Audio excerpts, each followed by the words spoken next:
Hello दोस्तों, Gabbar Singh tutorials पर एक बार फिर से हम तुम्हारा स्वागत करते हैं। टॉपिक चल रहा है आइसोमेराइज्म। आज के क्लास में आइसोमेराइज्म के अंदर हम लोग टॉटोमेरिज्म के ऊपर बात करेंगे।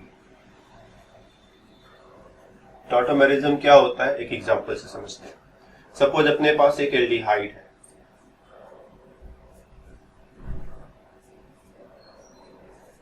ये एल्डिहाइड है, इधर पीछे कार्बन चेन लगा हुआ है। इस फंक्शनल ग्रुप के ठीक बाद वाले कार्बन को तो अल्फा कार्बन कहोगे, उसके बाद वाले कार्बन को बीटा कार्बन, उसके बाद वाले कार्बन को गामा कार्बन कहोगे। हमें अल्फा कार्बन से मतलब है। अगर अल्फा कार्बन का हाइब्रिडाइजेशन sp3 है, sp3 हाइब्रिडाइजेशन कैसे कंफर्म करोगे? अगर कार्बन ने 4 सिंगल बॉन्ड्स बनाए हैं तो डेफिनेटली sp3 ही होगा। तो यहां पर वो चीज है। अगर कार्बन डबल बॉन्ड बना रहा है इस तरह से तो sp2 और sp2। कार्बन अगर ट्रिपल बॉन्ड बना रहा है इस तरह से तो sp एंड sp। इन चीजों को समझते हो तो अच्छी बात, नहीं समझते हो तो केमिकल बॉन्डिंग चैप्टर में हाइब्रिडाइजेशन पर बहुत ही बढ़िया से एक लेक्चर बनाया है। आधे घंटे का लेक्चर होगा, एक बार देख सकते हो। फिर जिंदगी में दोबारा हाइब्रिडाइजेशन तुम्हें परेशान नहीं करेगा। तो फिलहाल यहां पर अल्फा हाइड्रोजन sp3 कार्बन के ऊपर ही है। कार्बन का हाइब्रिडाइजेशन sp3 होना चाहिए, इसके पास हाइड्रोजन होने चाहिए। ये हाइड्रोजन यहां से निकल करके ऑक्सीजन के पास चला जाएगा। बीच में ये एरो लगा देंगे इस तरह का रिवर्सिबल वाला। एक हाइड्रोजन यहां से निकल कर यहां पहुंचाओ, CH3 CH2 CH। एक हाइड्रोजन देखो कम कर दिया हमने, पहले CH2 था अब CH हो गया। Double bond carbon oxygen hydrogen.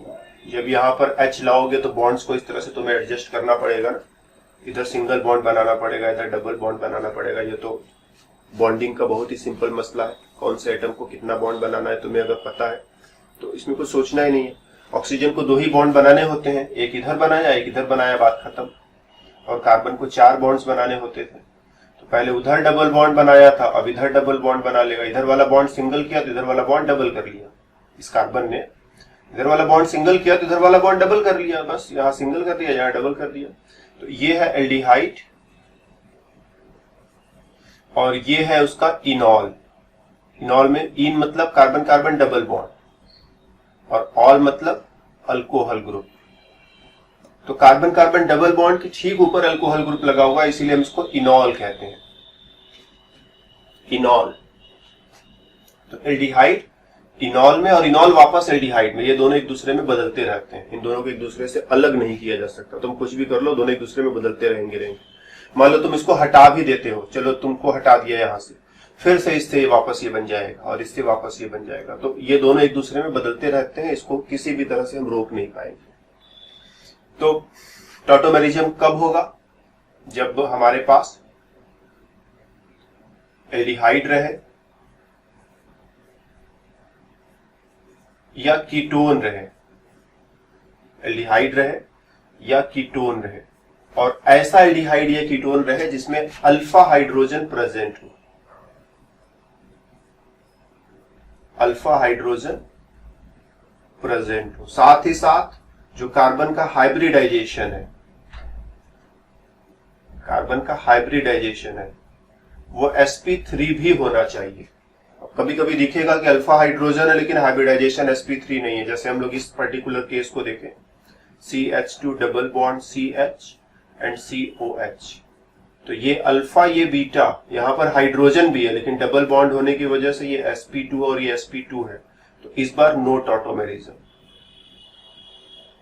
कोई टॉटोमेरिज्म नहीं होगा। टॉटोमेरिज्म होने के लिए अल्फा हाइड्रोजन का होना जरूरी है।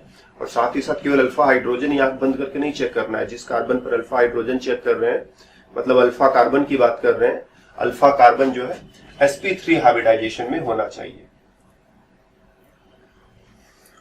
तो ऐसे लिखते तो ज्यादा बेटर कि जो अल्फा कार्बन है वो sp3 होना चाहिए और अल्फा हाइड्रोजन जो है प्रेजेंट होने चाहिए।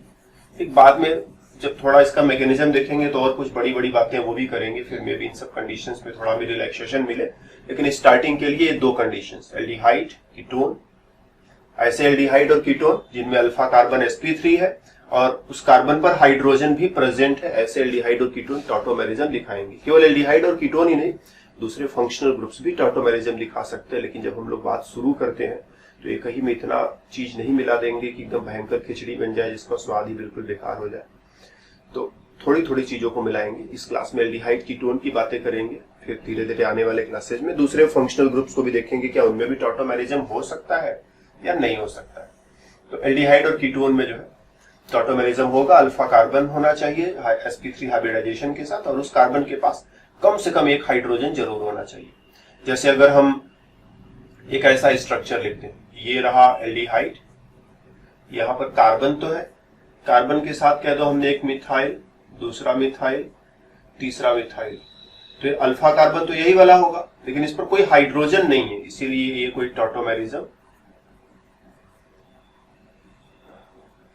नहीं दिखा पाएगा। ठीक, हाँ अगर एक भी हाइड्रोजन रहा होता, चलो मान लो हम यहाँ पर एक हाइड्रोजन जोड़ दें और दो मिथाइल ग्रुप इस तरह से जोड़ दें और एक COH जोड़ दें, क्या ये टॉटोमेरिज्म दिखाएगा? तो आंसर है यस। ये हाइड्रोजन अल्फा पोजीशन पर है, इसका हाइब्रिडाइजेशन भी sp3 है, हाइड्रोजन यहां से निकलकर इसके पास चला जाएगा। तो जो दूसरा आइसोमर बनेगा वो हो जाएगा CH3, इधर डबल बॉन्ड करोगे, इधर OH कर दोगे, तो ये हुआ एल्डिहाइड और ये बन गया उसका इनॉल। फिर इसी तरह से अगर हमारे पास कोई कीटोन हो, चलो मान लिया हमारे पास ये वाला कीटोन है,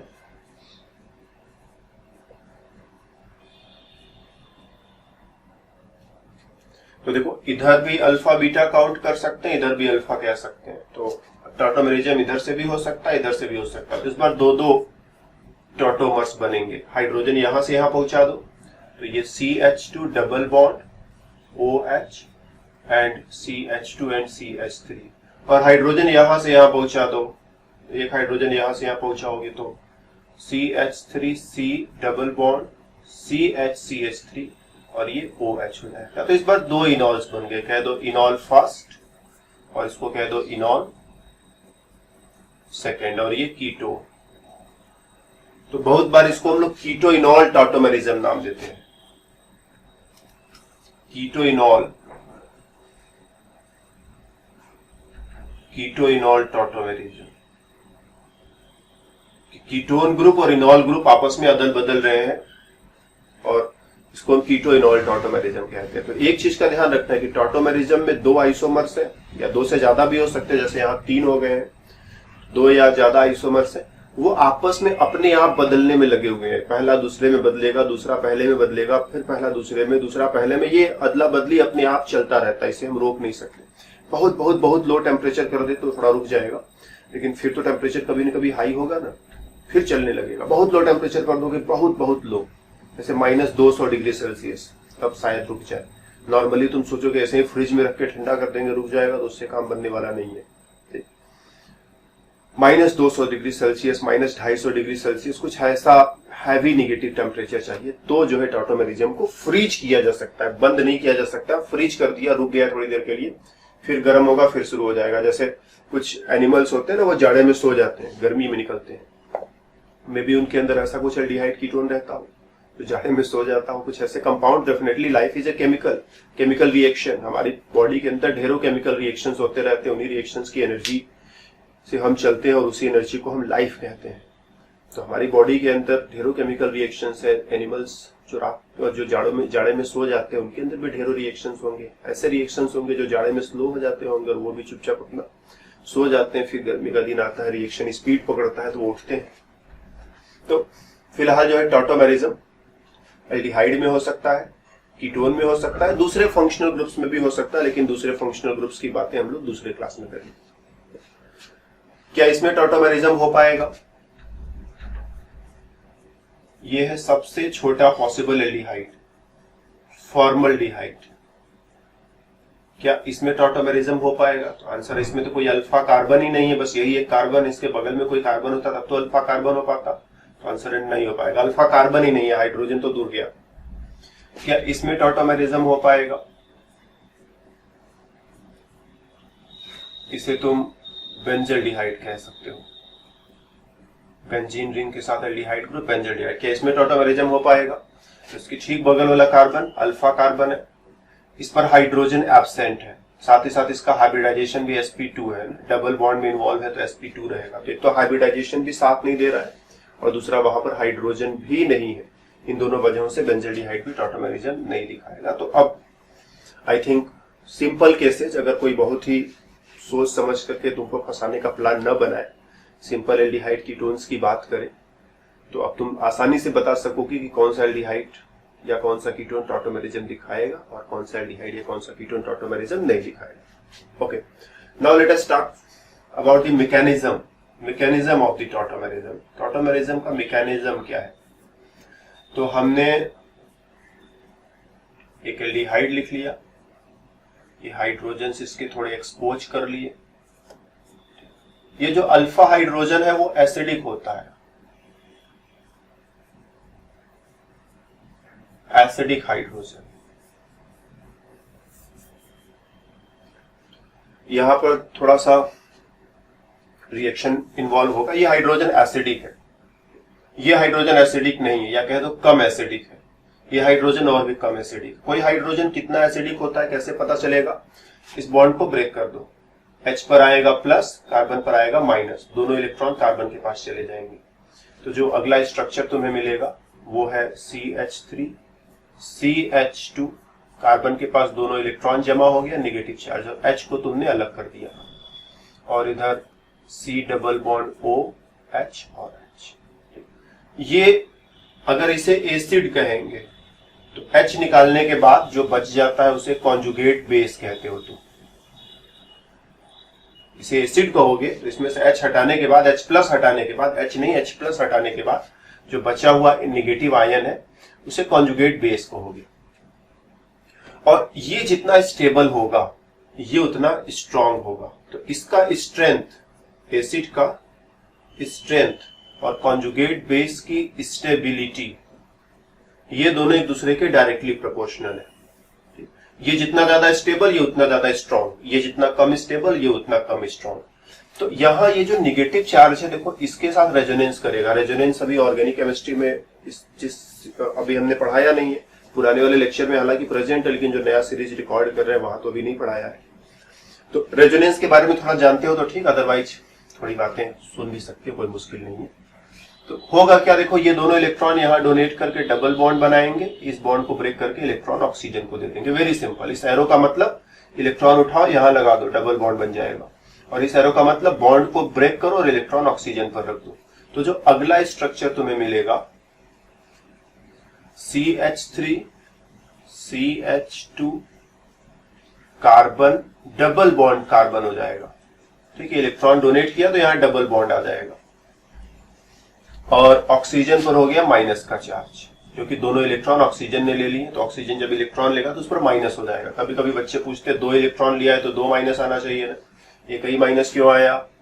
रीजन इज वेरी सिंपल। इस बॉन्ड में जो 2 इलेक्ट्रॉन थे उसमें एक इलेक्ट्रॉन उसका अपना इलेक्ट्रॉन है और एक इलेक्ट्रॉन कार्बन का इलेक्ट्रॉन है। अपना इलेक्ट्रॉन लेने से कोई माइनस प्लस थोड़े आएगा, दूसरे के इलेक्ट्रॉन के साथ लेन देन करेगा तब माइनस या प्लस की बात होगी। तो एक इलेक्ट्रॉन तो अपना वाला ही खींचा है, एक इलेक्ट्रॉन कार्बन का खींच ले गया है, इसीलिए माइनस का चार्ज।